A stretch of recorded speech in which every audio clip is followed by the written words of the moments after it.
L'exemple, c'est, voilà, posons-nous la question, quelle est la plus-value? Est-ce que ce résultat, on en fait quelque chose? Ah ben non, on n'en fait rien. Et pourrions-nous la supprimer? Ben oui, puisque c'est pas obligé de le faire. Donc voilà, c'est un gain de temps non négligeable pour plusieurs activités. Puis tout le point, au-delà du gain, c'est qu'est-ce qu'on peut faire de plus intéressant? Voilà. Donc ça, c'est un exemple assez concret. Ouais.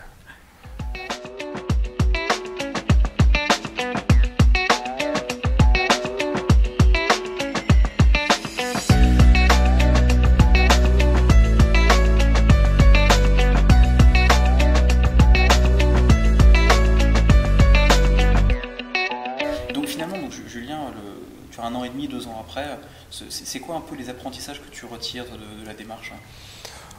Je crois qu'en premier, c'est qu'il ne s'agit pas vraiment d'outils, mais d'abord de culture. Et je trouve que c'est vraiment un élément important.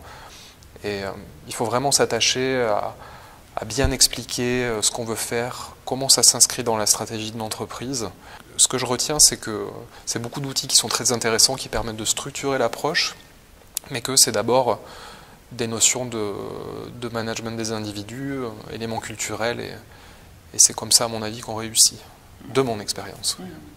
Donc là, j'ai bien entendu, finalement, en 2 ans, tu as très bien réussi à créer en fait une énergie, en tout cas une vraie envie de l'ensemble du site d'y aller, avec potentiellement quelques réticents, oui, absolument, mais qui petit à petit vont venir. J'ai bien entendu que tu avais utilisé en fait finalement pas beaucoup d'outils, mais bien choisis et qui ont permis en fait, d'avoir de très bons résultats, que tu as réussi en fait à convaincre ou à remotiver, à rebooster tout le comité de direction du site. On pourrait presque penser que tu as fait tout le chemin. C'est quoi tes prochains challenges finalement? De ce que j'ai compris, il fallait quand même une dizaine d'années pour arriver à vraiment inscrire une démarche profondément dans une entreprise. Donc je dirais, le prochain challenge, c'est de continuer et de ne pas relâcher nos efforts et de continuer à miser sur ce qu'on a commencé à faire en termes de capacité, je pense. Et je dirais petit à petit d'essayer de voir dans quelle mesure on peut faire évoluer l'organisation via la mise en place de ces pratiques qui ont pour vocation quand même à faire travailler les gens ensemble. Donc je dirais, prochain challenge, continuer. Qu'est-ce qui sera le plus dur dans le fait de continuer? Maintenir le rythme auprès des équipes ou auprès du top management? Je pense que c'est un effort différent, mais qui est aussi difficile à faire, parce que finalement, je pense que les gens opérationnellement sont en moyenne très motivés par ces idées-là.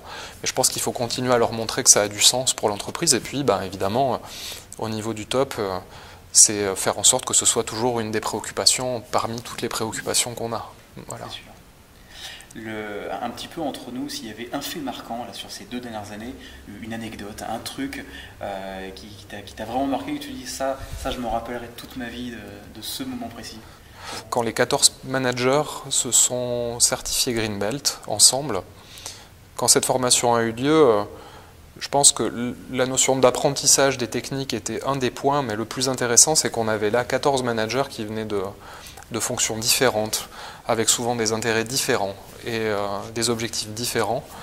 Et on les a mis 7 jours dans une même pièce à parler d'amélioration continue, et je crois que les messages qui ont été donnés par tous ces gens-là en sortant, c'est ouais, on est ensemble et puis on a tellement de moyens de réussir, donc j'ai vu un peu une flamme. Et je me dis, c'est difficile de l'entretenir, mais on va essayer de continuer. Donc il y a beaucoup de faits marquants, mais je me souviens de ce jour-là qu'on était vraiment tous ensemble, quoi. Alors que dans les entreprises, c'est parfois difficile d'aligner tout le monde. Là, on avait fait quelque chose, on avait créé quelque chose, quoi. C'est marrant, on parle souvent d'étincelles, là tu parles carrément de flammes, ils sont ressortis, galvanisés de ce que j'entends. C'était pas la folie non plus, mais je dirais qu'il y avait quand même de l'enthousiasme, vraiment. Puis ça se ressent un petit peu, il n'y a pas besoin de dire comment, mais vraiment, ouais, j'ai senti beaucoup de motivation, quoi. Et je pense que finalement, notre objectif, c'est d'arriver à essayer de maintenir ça sur le site à l'avenir, ouais.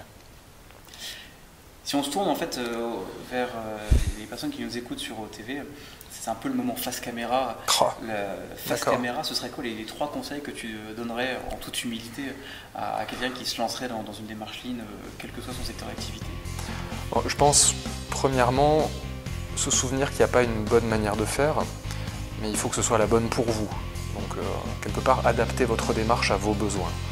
La deuxième, c'est sûrement d'éviter de faire trop de choses en même temps, parce que finalement, une fois qu'on a mis en place des activités, il faut arriver à les maintenir et c'est pas simple, donc essayez de se focaliser sur 2-3 choses qui vous tiennent à cœur.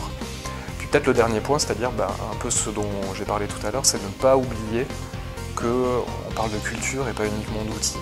Donc intéressez-vous aux gens, comment ils réagissent face aux outils, et vraiment je pense que c'est la clé du succès. Voilà. Super, merci beaucoup Julien de nous avoir accueillis ici à Genève sur le site de Vifor. Je t'en prie. Et puis écoute, au plaisir et bon courage pour la suite. Merci à toi.